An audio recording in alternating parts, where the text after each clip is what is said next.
Hi there, welcome to the Absolutely Right podcast, India's first graphology based leadership show. I'm your host Aditi Surana. I'm a behavioral analyst, a high performance coach, and an anti anxiety expert, and also the founder of India's first mental gym called APT. So, before I get to today's conversation, I have three announcements to make. 6 months back, we started this weird concept of mental gym, and I'm calling it weird because people looked at it and said, oh, mental gym, oh, I have never thought about mental workouts, but that's what the weird idea was.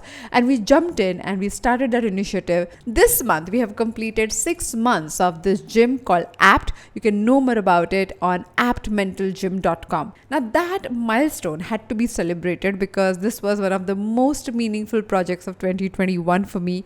And in order to celebrate that, we started a new podcast. Yeah, we decided to make our commitment to mental fitness, take it to the next level, make it stronger. And that's why we launched the new podcast for you to be mentally fit, emotionally fit every single day by spending just 3 minutes with me. And it is called Daily Mental Fitbit with Aditi Surana. Once you're done listening to this episode, go ahead, check it out.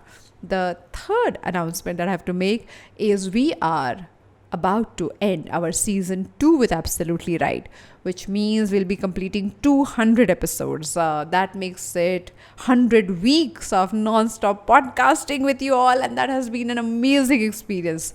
We decided to change the format a bit, and we will be sticking to our Wednesday episodes from season 3, which means we'll be dropping only one episode a week every Wednesday, which is an interview format.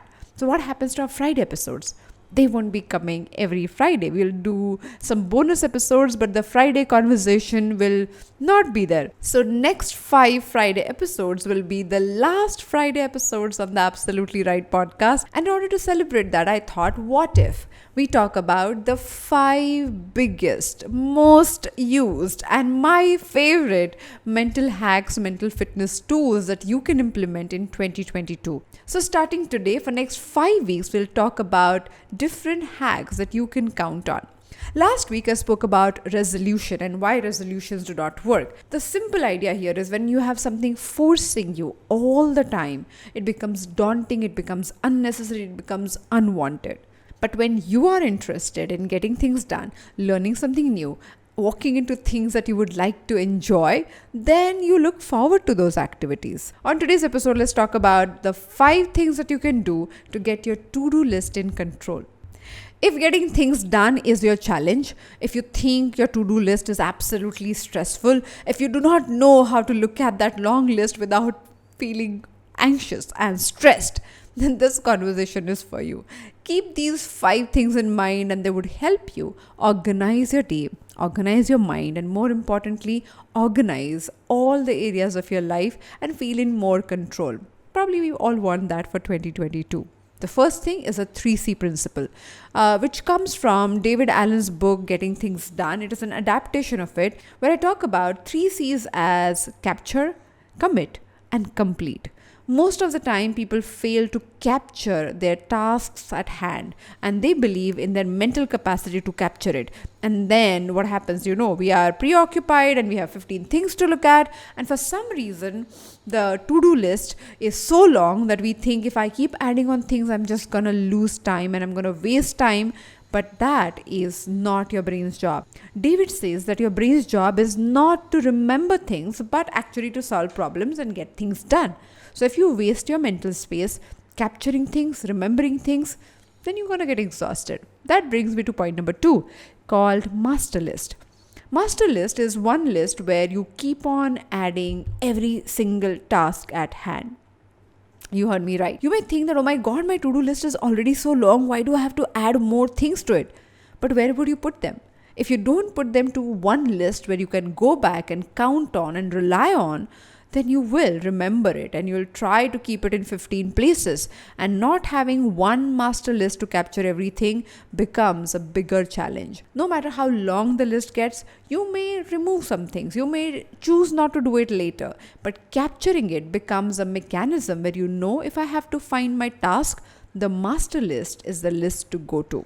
Point number 3, if you have a task which has a date and time attached to it, Simply use your calendar to capture it. Do not write it anywhere, just make a calendar entry. I know now with Zoom calls, we are becoming even more equipped with it, but how about your personal haircut appointment? How about wanting to meet the friend that you are planning to meet after 3 days, and now you kind of have to remember it because you are not used to putting every single task that has date and time into a calendar entry. If your calendar is more in use, then your mind becomes absolutely available for you to do things. Just imagine if you have to walk just 1 kilometer carrying one bag, you probably would manage.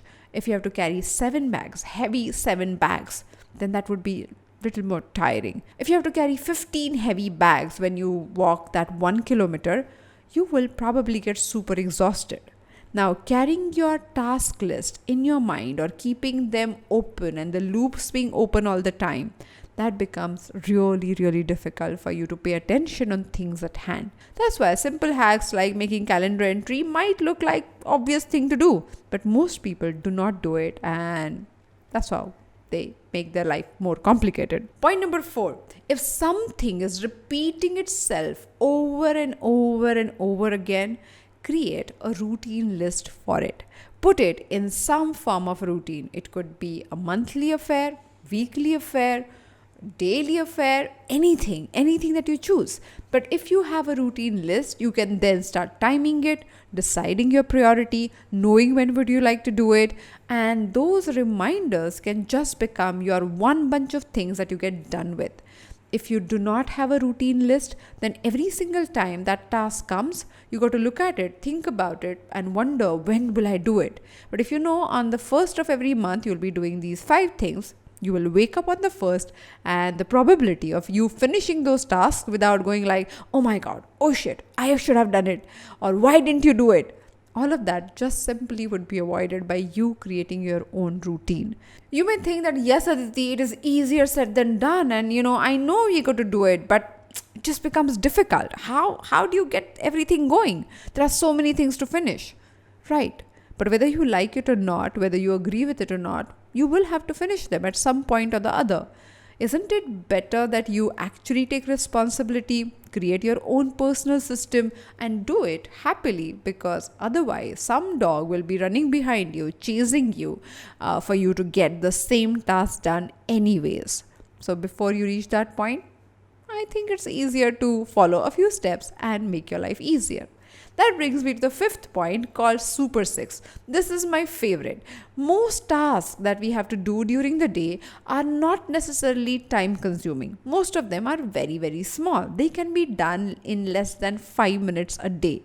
But because we don't know which one of them and we cannot prioritize, we keep pushing them on the next day and the next day and the next day. All the procrastinators know exactly what I'm talking about.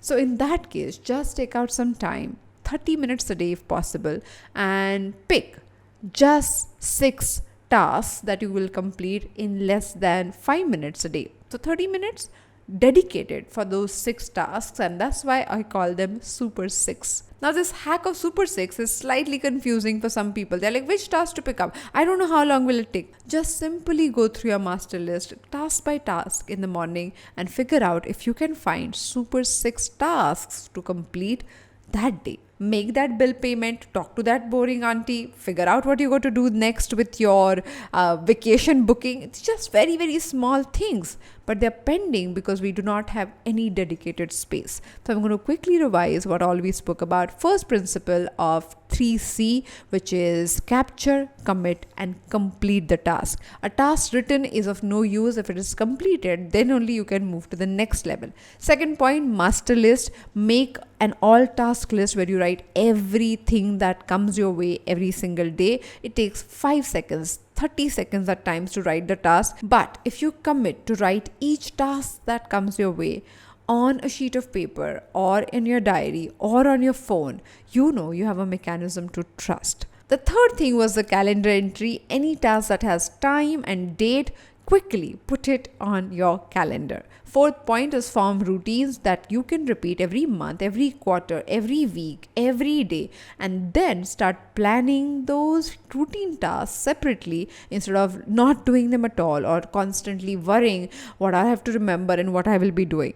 The last point here is the Super 6 hack, which talks about find the 6 things that you can do in less than 5 minutes and dedicate 30 minutes each day or once in 2 days to get these Super 6 tasks out of your list. And if you function like that, your to-do list will be way more manageable. I hope this episode has helped you in making your to-do list smaller, precise, and also getting things done, because getting things done is an art.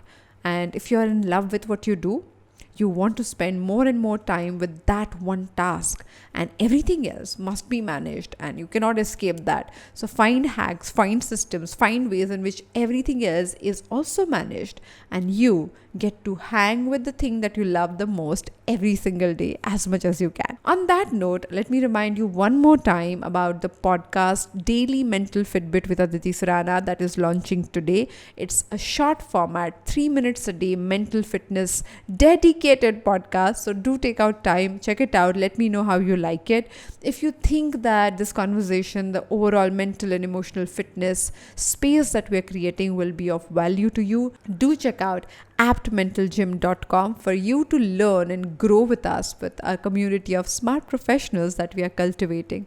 And finally, I'll see you on Wednesday with one more fabulous episode of the Absolutely Right podcast. Till then, happy writing.